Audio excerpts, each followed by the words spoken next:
Hi, I'm Julia Katsivo. Welcome to our session today. I want to talk to you about how you can find your paying clients if, number one, you don't know a single person, and number two, you don't know how to get them through a funnel so that they can become your paid clients. So, paper and pen, we're going to go really quickly into this. Tons of notes that I wrote here for you.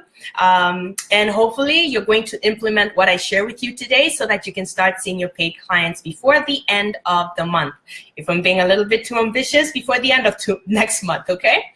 Now, the first thing that you want to do is, okay, I'm going to tell you three things, and then I'm going to break it down for you and show you how you can use this. So these are the three elements that are going to help you find your paying clients, even if you don't know how you're going to do this. And thank you for joining. I see you. Hi. And we're going to have a lot of fun, I insist. So these are the three elements, okay? The first one is organizations. You want to be a member of at least one organization. I'll get into that. The second is that you are going to use workshops. And the third thing is you're going to use social media. Now, this is how it all plays out. And this is a sequence that you need to follow if you're looking for paying clients and you have no industry contacts, never been in the game before. You want to join organizations that require you to show up in person or even virtually at least once a week. And there are tons of organizations that use this business model where they need you to meet at least once a week. Why? This is how you quickly establish that know, like, trust factor. When I look at, and I'll give you a really quick example, when I look at people that I've done business with, it doesn't matter if I've had the same people within my family. What I tend to do is give the business to the people that I've been around who I've seen working consistently over a period of time.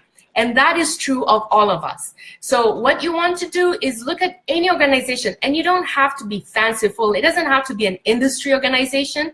Look at what you like to do. A great example is Toastmasters, because I love public speaking. Now, for other people, it could be a knitting club because they love to knit. It doesn't matter.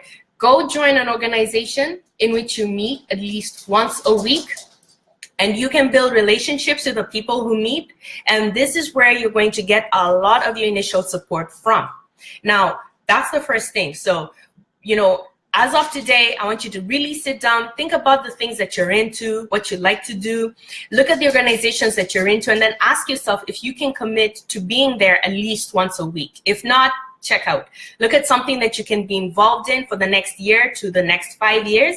And this is where you're going to really see great returns, is if you invest in that organization actively at least once a week. The second thing you're going to do is you're going to look at a calendar and create a series of workshops. And you're going to hold these workshops. Now, your workshops should be about 2 hours and they should be free. You can go ahead and charge. That's a whole other topic for another day. The formula I'm giving you right now is, place 2-hour workshops, decide on your calendar when you're going to hold them.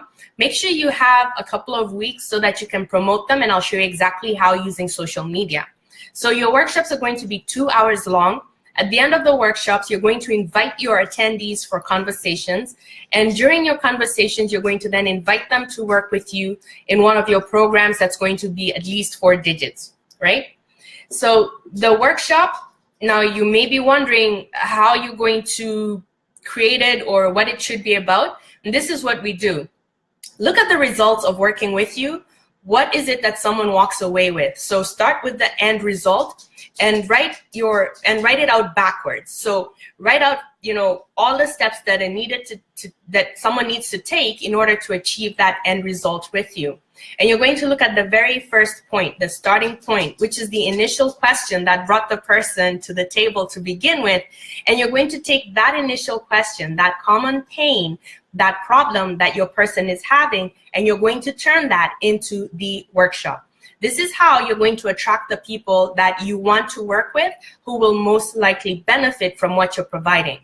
On social media, you want to always think about what's in it for me. Reverse, think about what's in it for the person that I'm advertising to. Avoid the long copy, make it short, make it sweet. Let them know the value you're providing, why they should come out, and then how to register. And for your registration process, you want to make it easy, and you want to use any of the free tools out there. If you want to go ahead and pay for tools, knock yourself out. But you want to use any of the tools out there that allow you to collect information seamlessly, because this is what you're going to use to then follow up and also just create your own little community of people that you're going to provide value to. Here are the 3 things. You're going to start joining organizations in which you're going to start to invest. And you're looking at it at like a 3 to 5 year investment. The longer you can stay, the greater it is. But make sure that this is something that you can commit to at least once a week. The second thing is you're going to create a series of workshops. I've explained to you how you're going to work out your workshop content. And the third thing is you're going to use social media to invite people out to the workshops. Now, one thing about workshops, you've got to be consistent. You know, doing one workshop and saying, oh, it didn't work, it was too much work, and then not doing anything for the next 2 years does not build your credibility and will not get you people to come out. You have to be consistent, you have to be faithful to the process, and you have to really commit to what you're going to do. Do these 3 things and you will start to see your paying clients. This is what I did when I started out. I didn't know a single soul. I didn't know what I was going to do, how I was going to do it. I just knew what it is that I was passionate about and what my end goal was going to be. And so I joined organizations, I created my workshops, and then I used social media to share it. And not just social media, but all the free internet sites. We have so many sites. Go to your city and then look up the place where you can post an event. We have so many sites online that allow you to do this. So do this, be consistent, be faithful, and you will soon see your paying clients.